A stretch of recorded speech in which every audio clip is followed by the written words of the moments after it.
Asosiasi Pelaut Indonesia mengharapkan pelaut yang akan bekerja untuk mendaftarkan diri ke perusahaan yang telah memiliki surat izin usaha perekrutan dan penempatan awak kapal SIUPAK. Dengan SIUPAK ini, pelaut yang bekerja di atas kapal mendapatkan jaminan perlindungan hak dan kewajiban sesuai dengan perjanjian kerja laut yang telah disepakati. Ketua Asosiasi Pelaut Indonesia, Daniel Paulus Ferdinand berharap seluruh pelaut Indonesia direkrut perusahaan yang memiliki surat izin usaha perekrutan dan penempatan awak kapal, SIUPAK. Hal itu sesuai dengan Peraturan Menteri Perhubungan Nomor 84 Tahun 2013 yang menyatakan perusahaan yang menyalurkan awak kapal wajib mendaftarkan diri ke Kementerian Perhubungan untuk mendapatkan SIUPAK. Perusahaan yang memiliki SIUPAK akan memiliki akses untuk pencatatan atau sijil awak kapal yang naik dan turun kapal.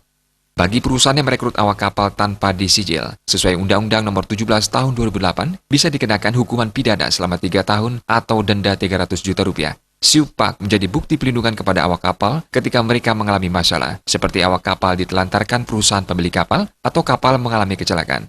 Dengan pelindungan ini, pemerintah dapat mengetahui keberadaan pelaut untuk selanjutnya berkoordinasi dengan perusahaan perekrutan dan penempatan awak kapal. Pada saat perusahaan itu bangkrut, pada saat perusahaan itu mengalami kecelakaan, kapalnya mengalami kecelakaan atau apa, kadang perusahaan itu lari dan tidak bertanggung jawab. Nah, dengan adanya perlindungan ini, maka pemerintah tahu siapa yang harus mengkoordinasikan.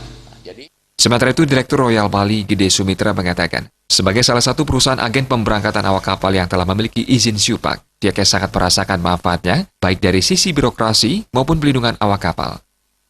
Kami merasakan sekali manfaat dari dengan adanya SIUPAK tadi, ya, bahwa di sini sudah diatur sesuai dengan MLC 2006, ya.